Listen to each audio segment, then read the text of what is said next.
Hai teman-teman, selamat datang di channel kami. Sebelumnya, perkenalkan nama saya Rona Labibanhada. Di sini kita akan membahas mengenai topik yang sangat menarik dan penting, yaitu mengenai perbedaan dan perubahan kurikulum yang pernah berlaku di Indonesia dari awal tahun 1947 hingga kurikulum merdeka atau kurikulum nasional. Nah, kita simak penjelasannya.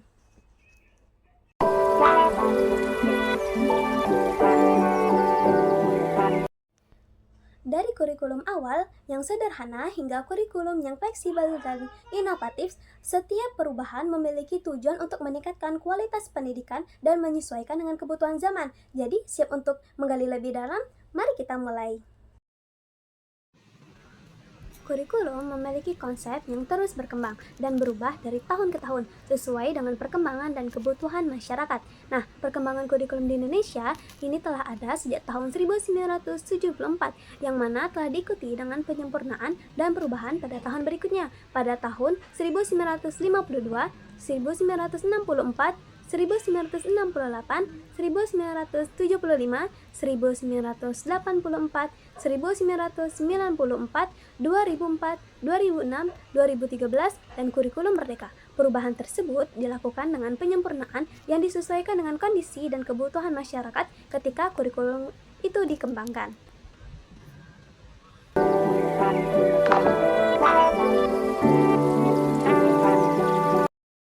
Kita mulai yaitu pada 1. Kurikulum pendidikan pada masa Orde Lama tahun 1945 sampai 1965, yaitu pertama, pada tahun 1947, kurikulum ini diberi nama Rejana Pelajaran 1947, yang mana kurikulum pendidikan pada masa itu dipengaruhi oleh kolonial Belanda dan Jepang. Dalam kurikulum Rejana Pelajaran tahun 1947, kehidupan bangsa saat itu masih semangat merebut kemerdekaan, sehingga pendidikan lebih menekankan dalam pembentukan karakter manusia Indonesia yang mereka dan berdaulat dengan bangsa lain yang ada di muka bumi.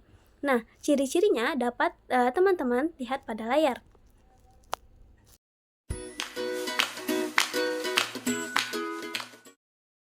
Selanjutnya, kurikulum kembali disempurnakan oleh pemerintah pada tahun 1952, yang mana kurikulum ini mengarah pada sistem pendidikan nasional. Ciri khas kurikulum ini adalah setiap rencana pembelajaran harus memperhatikan isi pelajaran yang dihubungkan dengan kehidupan sehari-hari. Dalam konteks Sarjana Pelajaran terurai 1952, mata pelajaran dikualifikasikan dalam 5 kelompok bidang studi, yaitu ada pesan moral, kecerdasan, emosionalistik, dan keterampilan serta jasmani.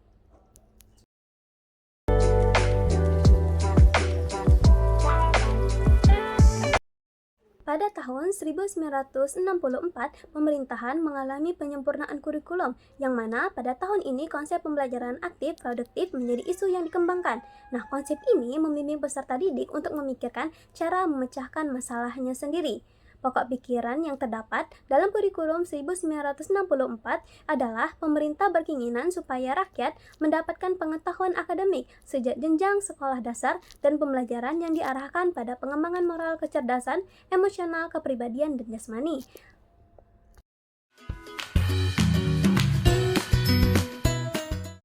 Selanjutnya yaitu pada bagian kedua, yaitu kurikulum pendidikan pada masa Orde Baru tahun 1966 hingga 1998. Bagian pertama, kurikulum 1968 merupakan perbaikan dari kurikulum yang ada pada masa Orde Lama, dari program Pancawardana menjadi pembina jiwa Pancasila, pengetahuan dasar, dan kecakapan khusus.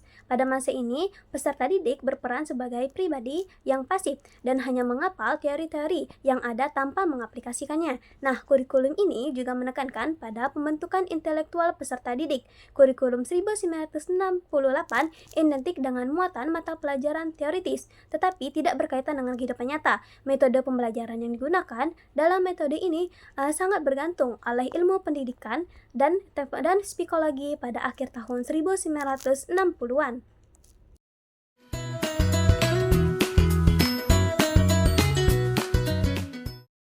Lalu, kurikulum 1975 merupakan kurikulum yang dibutuhkan masyarakat ketika itu.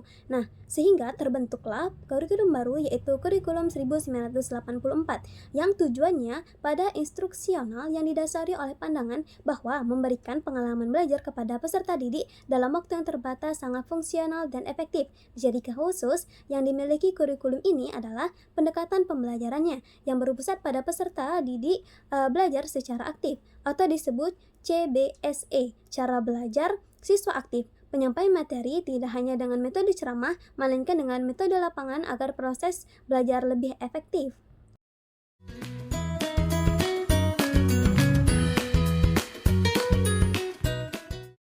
Pada kurikulum 1994 dilaksanakan dengan menyesuaikan dengan Undang-Undang Nomor 2 Tahun 1989 tentang Sistem Pendidikan Nasional yang dampaknya pada pengubahan sistem semester ke sistem caturwulan. Karakteristik kurikulum ini diantaranya menggunakan sistem caturwulan, materi pelajaran yang cukup padat, satu kurikulum untuk semua peserta didik, dominan pelajaran matematika dan bahasa, serta minimnya pelajaran seni dan materi.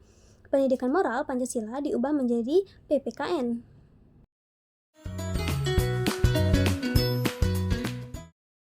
Karakteristik KBK 2004 yaitu lebih menekankan pada pencapaian kompetensi peserta didik baik secara individual maupun klasikal, berorientasi pada hasil belajar yang beragam, penyampaian materi pembelajaran menggunakan pendekatan metode yang bervariasi, sumber belajar bukan hanya dari guru, belajar sepanjang hayat, buku bukan satu-satunya digunakan sebagai bahan ajar, belajar menjadi diri sendiri.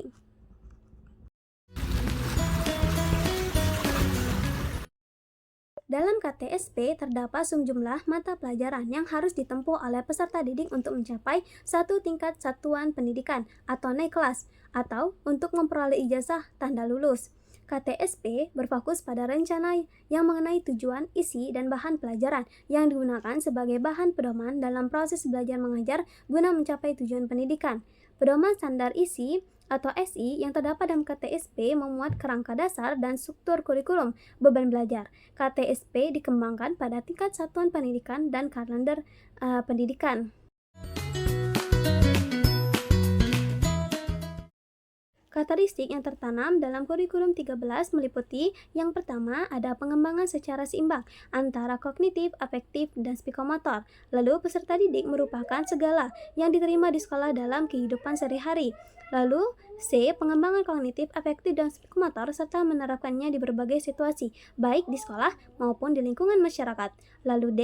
Kompetensi inti dijabarkan menjadi kompetensi dasar dan KD yang diturunkan dari KI harus sesuai dan sinkron. Lalu E. Kompetensi yang dikembangkan berdasarkan prinsip akumulatif yang saling memperkuat dan memperkaya antar mata pelajaran dan jenjang pendidikan.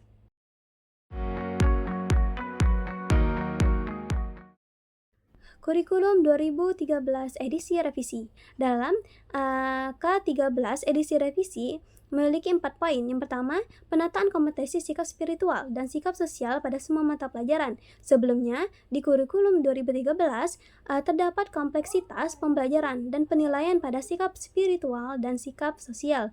2. Koherensi KIKD dan penyelesaian dokumen, karena sebelumnya di kurikulum 2013 lama terdapat ketidakselarasan antara KIKD dengan silabus dan buku. Lalu, yang ketiga, pemberian ruang kreatif pada guru dalam mengimplementasikan kurikulum 2013 edisi revisi. Sebelumnya, di kurikulum 2013, penerapan proses berpikir 5M menjadi metode pembelajaran yang bersifat prosedural dan mekanistik. Lalu yang keempat, penataan kompetensi yang tidak dibatasi oleh pemenggalan taksonomi proses berpikir. Sebelumnya, di kurikulum 2013 lama, terdapat pembatasan kemampuan siswa melalui pemenggalan taksonomi proses berpikir antar jenjang.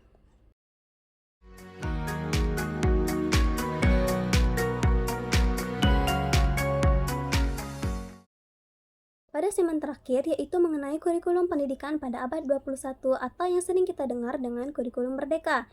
Nah, kurikulum merdeka ini merupakan kurikulum dengan pembelajaran yang intrakurikuler yang beragam di mana kontennya lebih optimal agar peserta didik memiliki waktu yang cukup untuk mendalami konsep dan menguatkan kompetensi.